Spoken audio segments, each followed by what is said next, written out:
Poetry is a way of making art with language. Poems can express huge ideas or feelings. They can be about the sound or rhythm of language, or they can be goofy little jokes. It's like any other kind of writing. Poems can be about everything, or they can be about nothing at all. They can be funny or sad or sweet. They can rhyme. They can very much not rhyme. And all of that is, in my opinion, absolutely wonderful. I think of some poems as condensed ideas. They contain a lot of ideas in small amounts of text. So every word matters a lot. Those are little light bulbs representing ideas. So I'm going to look at a couple of poems today in order to describe some parts of a poem. Let's begin with the poem Cat by Marilyn Singer. It goes like this. Cat. I prefer warm fur, a perfect fire to lie beside, a cozy lap where I can nap, an empty chair when she's not there. I want heat on my feet, on my nose, on my hide. No cat I remember dislikes December inside. So are you able to see that okay, Jasmine? You're not? So, sorry, I can't help.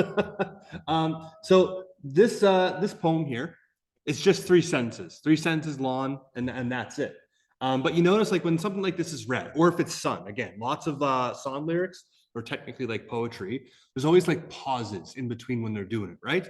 And so how they reflect that in poetry is they go to a new line. There's only two sentences in here. There's a period there, there's a period there, and a period, or three sentences and a period there. That's three sentences, but it, like when they read it out, it sounds like a lot longer, right? There's lots of natural pauses. You're gonna notice though, there's not a lot of rhymes. There are some, but not every single thing has a rhythm, a rhyme to it. You know, so there's heat, then it goes to feet. Okay, that's one. But nose, hide, that's not one. You know, where's inside come from? Where does like beside and fire, or fur and like prefer? Like some of them rhyme, some of them don't.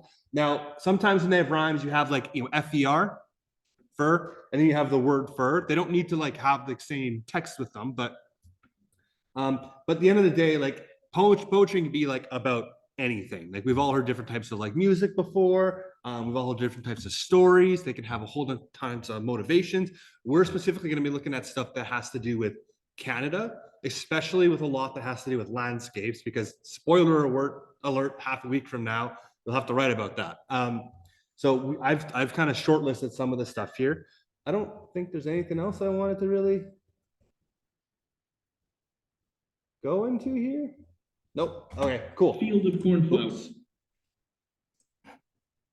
So that was just a super quick rundown of poetry here. Now we're gonna work on one together, and then I'm gonna give you the option to explore ones of your choice, because you have a couple choices here.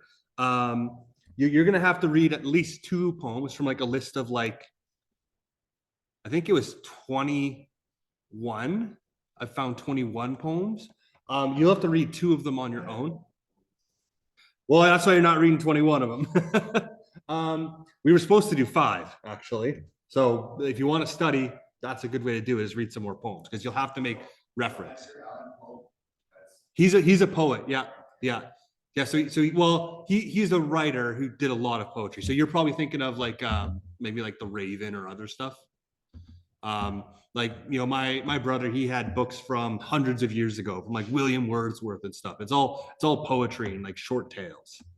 So poetry's been around forever, and it always has to do with like certain types of meetings. So like we've all heard of like In Flanders Fields, right?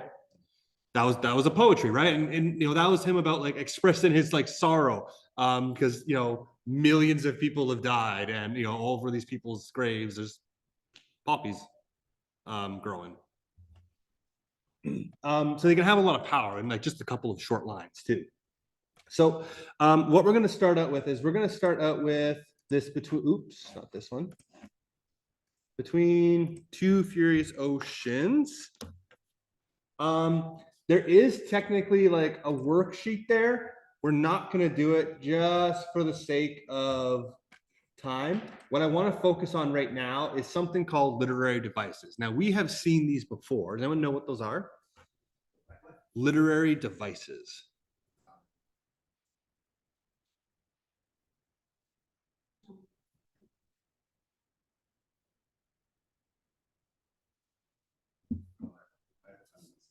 No, so like you know what these are, you just like don't know it yet.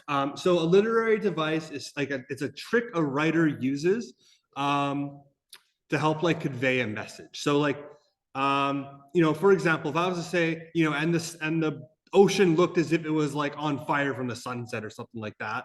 The ocean's not literally on, the ocean was on fire. The ocean's not literally on fire, right? That's some type of a literary device, right? If I would say,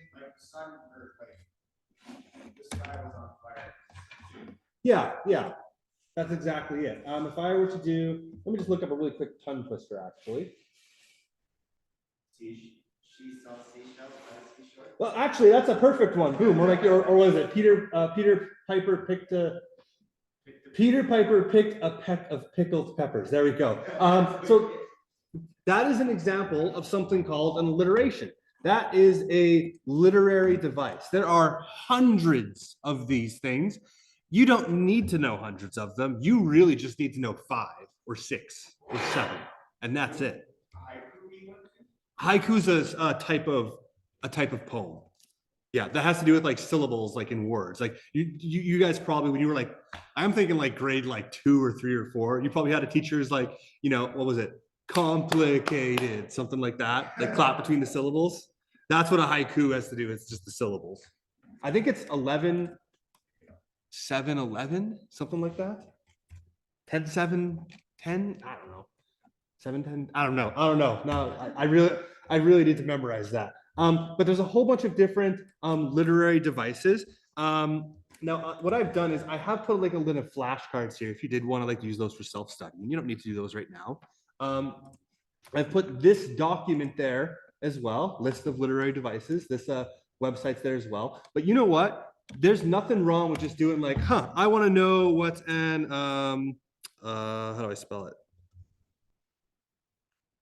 Oh, no, I think I am supposed to have it. I want to know what an alliteration is, because I'll give you a list of these in a second. That is where it's the same letter or sound at the beginning of closely connected words. So, you said she sells seashells down by this, boom, alliteration. Yeah, now that's a more like extreme example of it, but yes, you could have like 3 words like that. I don't know. Sam sailed softly. Boom, alliteration. Has that S at the very start of all 3 of those, right?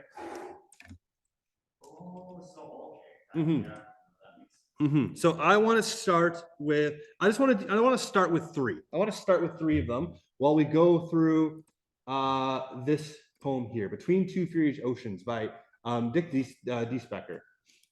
So this describes Canada in an orderly fashion. So he's describing most of the provinces and territories here, most of them. We could spend like 2 days on this poem if we wanted. We're not going to. This is going to be a good one for you guys to reference back to on your exam. You'll get practice in doing that this week. So that's why we're skipping past it right now. You'll come back to it. But okay, starting out here, I'm just gonna start reading. So this is Between Two Furious Oceans by Dick Deespecker. And so what we're gonna look for at the end of this is we're gonna look for 3 things: an alliteration, imagery, and a metaphor. And we'll go into those definitions in a second. So you have asked me an enormous question. You have asked, what am I? I'm going to zoom in a little bit. Now I must tell you the vast you that straddles the vital earth between 2 furious oceans. You whose limbs are strong, whose blood is rich with power. You are the quiet bays and the lonely shadows of the firs. The vast green acres blanketing the wide Alberni hills. Hemlock and cedar and spruce, proud with everlasting green. Cold blue glaciers, spilling their life into roaring Atlan creeks. Meadow in the creeks and valleys, mute with solitude. Sunbright Arbutus Mountains and the Gulf of Georgia. Oaks, golden broom, and meadows larks. The mournful cry of gulls. You are the Rocky Mountains, white with snow of centuries, eternal rocks that rise in columned ranks to meet the dawn. The sunset and the frigid moon. You are the canyon walls, loud with ferocious rivers and still, imperious lakes. Cobalt and sapphire, emerald and violet, under the starlight, black. With the secrets of the western night, you are the mountain goat, poised, majestic, and alone upon the barren crag. And below, deep woods, blue grouse and grizzlies, and the somber moose. You are the reckless foothills clambering down the eastern slopes, the winding bow, the dusty badlands, and the sweet grass buttes. The flat immenselessness of the prairie, blue with unbounded space. You are the heaving lakes, the rolling green jacketed hills of Stormont and Dundas, roaring Niagara, and the swift cold current of the Ottawa, hedged with silvery birch. The stately St. Lawrence and the rugged hills that stretch into the vast. And friendless wilderness of Porcupine and Kirkland Lake. You are the dainty meadows and the lazy, dappled streams of Joliet, the cool whisper of the Laurentian breeze, the river willows and the gracious elms, chipmunk and beaver, and the antlered deer, the green wind-swept curve of gas flowing, its sanded coves, white capes and beaches, and their curling waves. You are the maple groves that undulate mile upon mile over the wave-like hills of the Maritimes, mantling them with rich green in the summer, kindling them with a million fires. Blazing with consuming crimson golden lights like beacon flames to proclaim the season's death when crackling autumn days explode, leaving them black and naked in the waning year, tracing their lonely fingers across the leaden sky and the forbidden ocean. So that's the Between Two Furious Oceans by Dick D. Specker. What's it about? Just if you had to tell me like a couple words. About Canada. Yeah. What about Canada? So you're looking at the title there. It's Between Two Furious Oceans, right? So yeah, Canada's between two different oceans. So what's he describing about Canada? Scenery, what is the geological form. Yeah, the geology, the geography of it, like what a lot of people maybe think of. So like he kind of he starts from BC and he just kind of moves his way across. Did anyone catch which part Saskatchewan was about? Let me see if I can find it here. Where am I?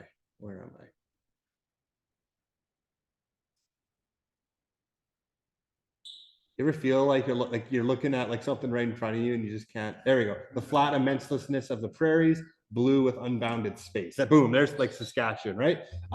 Technically, there's this dusty badlands and sweetgrass buttes. That's kind of us too. And it kind of, it keeps going on and on. He talks a lot of like the first quarter of this is BC. Once he gets to here, this is BC. There's a lot there. If you like knew all the different rivers and like hills, like he mentioned some places specifically, right? Two different lakes specifically, the St. Lawrence River, so on and so forth. You could identify which line every single one of these provinces is. We don't care about that right now, but we know it's about Canada. We know he's talking about the landscape. You're going to come back to this poem specifically later this week and start connecting some of that stuff. But all I want to do right now is find three things: our imagery, our metaphor, and our alliteration. Now, does anyone remember what's an alliteration? We just talked about them.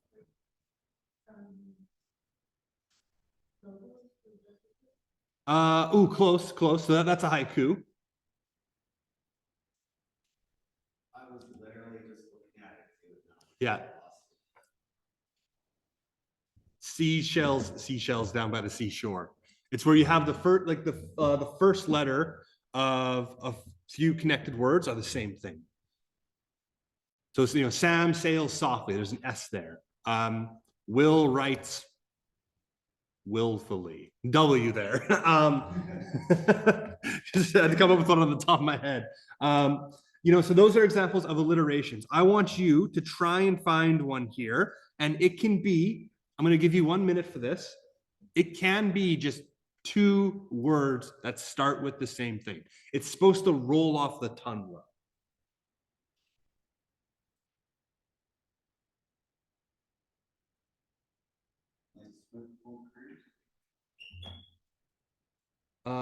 Where do you see that? I should have labeled these. Where,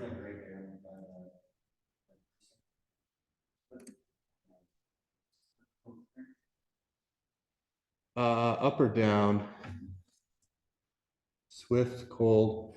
Okay, talk about a river. Let me find that rivers. Oh, here we go. And the swift, cold. This one? Yeah. Yeah, that's an example of one right there. So you could say that this is an example of an alliteration right there. That works. Was anyone else able to find any other ones? And you can look at down your poem too. It's not just what I have on the screen there.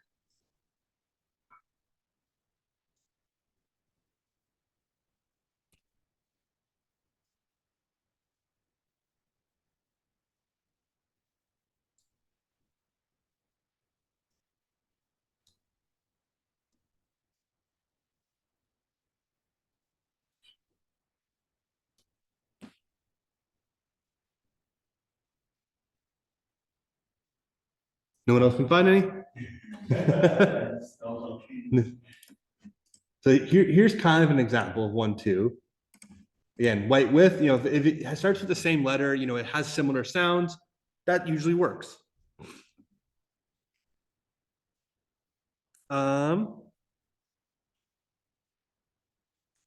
So why don't we're going to go to another one here. And so this is going to be something called imagery. Now, before I even give you the definition, what do you think imagery is? What's the root word of that? Image. Image. We've done this before. So if I'm saying like I'm looking for something that talks about imagery, they use that as a literary device. What do you think I'm looking for? Think back to like sorry? Something you can imagine. Yeah, so you're really, really close. Yeah.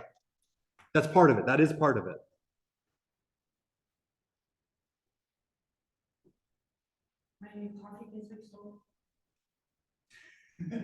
Does it? Yeah.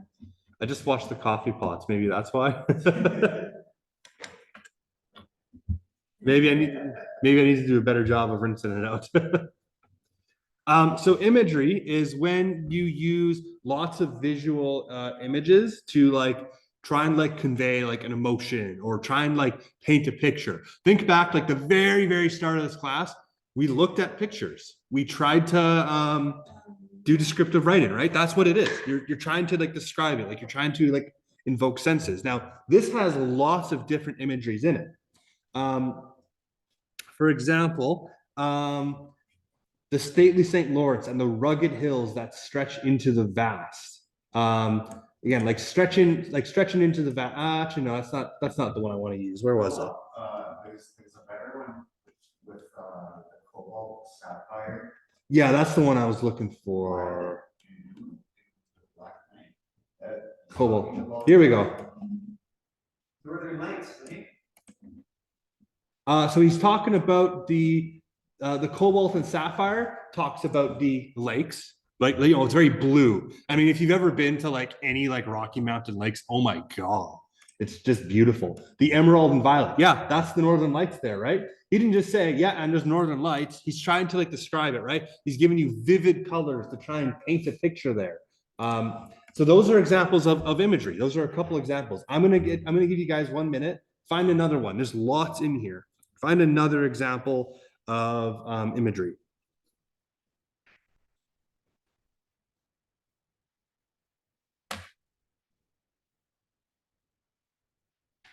Again, that's them trying to put a image or idea in your head with like pictures. They're trying to put a picture in your head. Like right there, the winding road, the dusty badlands, the sweet red grass buttes, the flat immenseness of the prairies. Yeah, that's some type of imagery, right? Like it's not just the prairies are flat. Kinda, yeah. It's a really like, yeah, exactly. Like you could argue the whole poem is, or like that's the main device that he does use. So you're kind of like picking out a literary device within a literary device here. But yeah, there's tons. There's probably one on every single line here if you really wanted to try and stretch it. So I'm not like, it's not saying that this is the only one. There are tons of these everywhere, absolutely everywhere. Oops. You ever check out the meadows? Uh, The meadows, like in one whole swamp. It's like walking into a different world.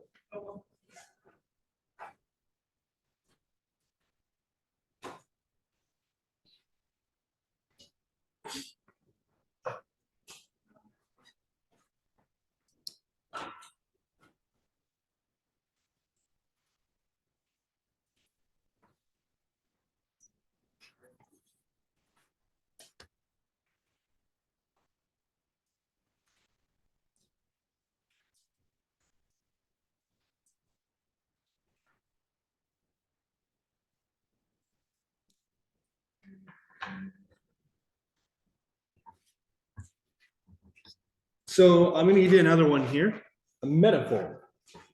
So a metaphor is same thing, a literary device. And so this basically, it's directly refers to one thing by mentioning another thing. It's comparing two things is really what it is. It compares two things. That's what a metaphor is. So if you go through this whole poem, there's a couple of those. They're a little bit everywhere throughout. You're gonna find one of them right at the very, very bottom, right here.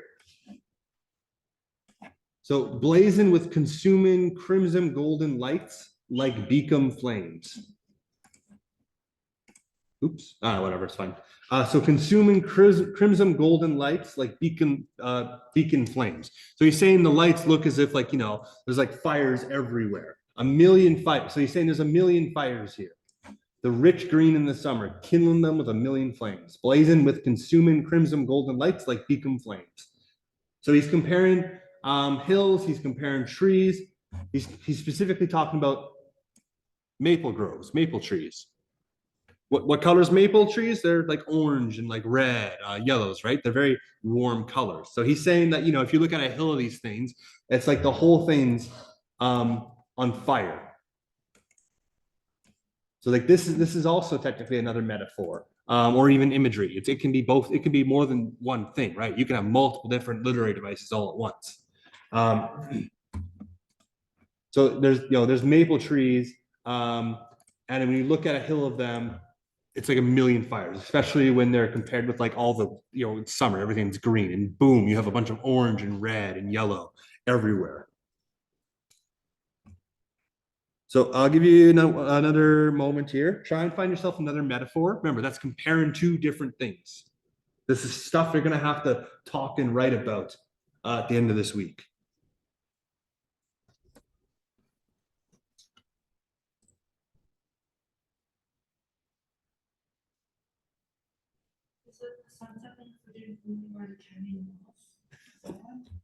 Where about in the poem is that one?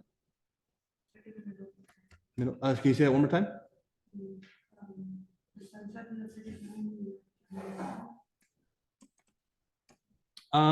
So that one's not a metaphor, but you found something. I'm gonna highlight this. I'm gonna come back to this. You found something different. Okay. Yeah. So what you found, Jasmine, is something called like a simile. And a simile is going to have a connecting word. Again, this is something we studied before. In this case, the and's the big connecting word here.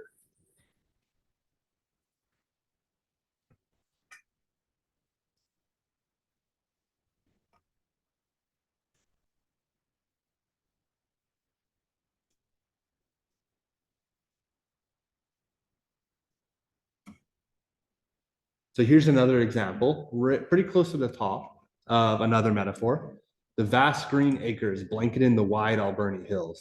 So it's talking about all these green hills, all these or all this like greenery is on these Alberni hills.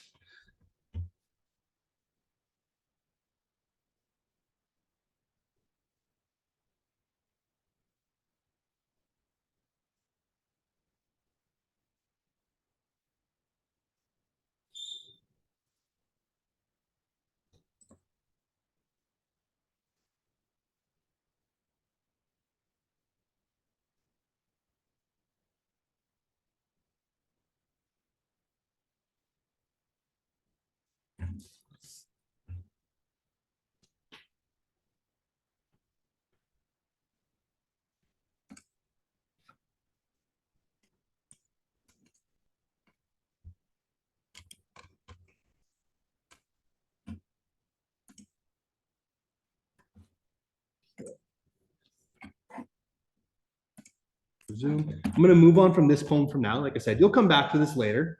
That's fine. There are questions down below that you're welcome to try and answer. You don't need to, but that'd be a really helpful like studying thing you could look into later.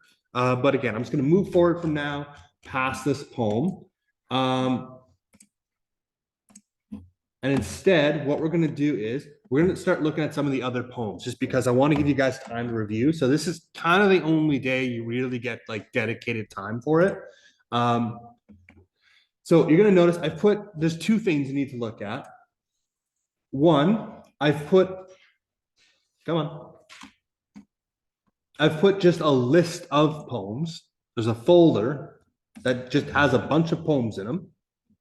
One of them is the Between Two Furious Oceans, but otherwise there's a whole bunch of other ones here. And then what I've also done is oh yeah. Okay, there it is, yeah.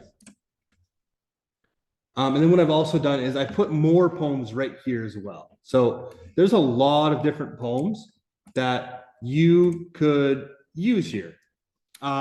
And so what you're going to do is you're going to pick two of any one of these lists. Again, there's like 20 some here. You're picking any two of those, and you're going to do a poetry review of it.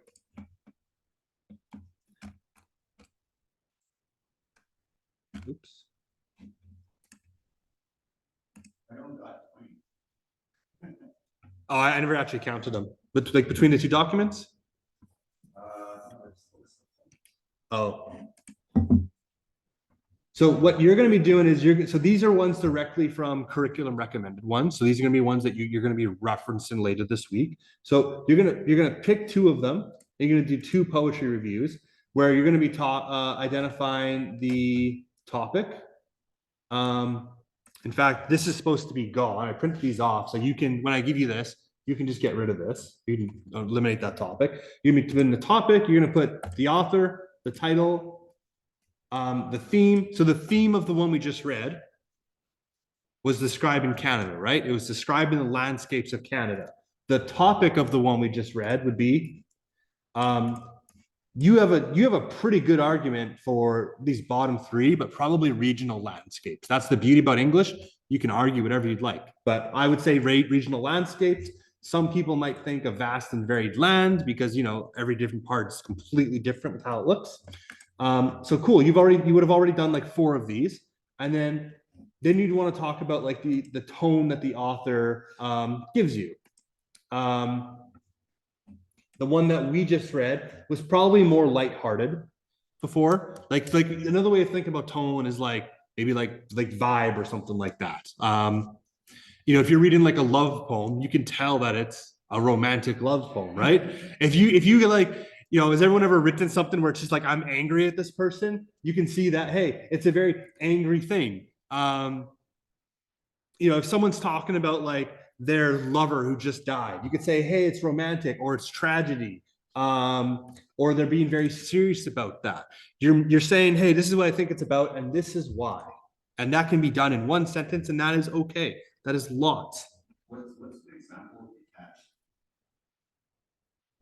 Like an Edgar Allan Poe detached. Where are you looking at? For detached? Oh, right there, right in front of me. Detached would be, well, there's technically 2 different definitions. So I just want to make sure I'm getting that one right. Because Ernest Hemingway was in a good one, wasn't he? Yeah.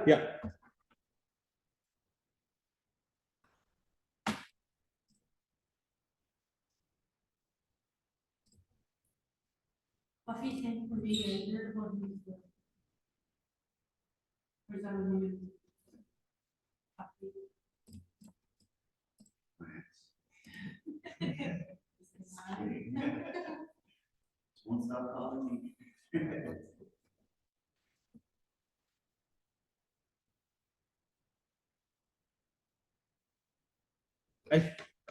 I think so. Yeah, like I think like Edgar Allan, he could have some stuff that would fall into that category there. Yes. So Like I said, I would have loved to spend more time on this, but we're just out of time, so we kind of have to rush it all in one day. So we're doing about 3 days worth of stuff, super quickly. But so you're gonna go through those lists of all those different poems. You're gonna pick two of them, whichever two you want. You can't do the one we just did. That's the one exception. And you're just gonna quickly fill those out. Now I do have this printed off for you, or it is on the LMS here as well. Mhm.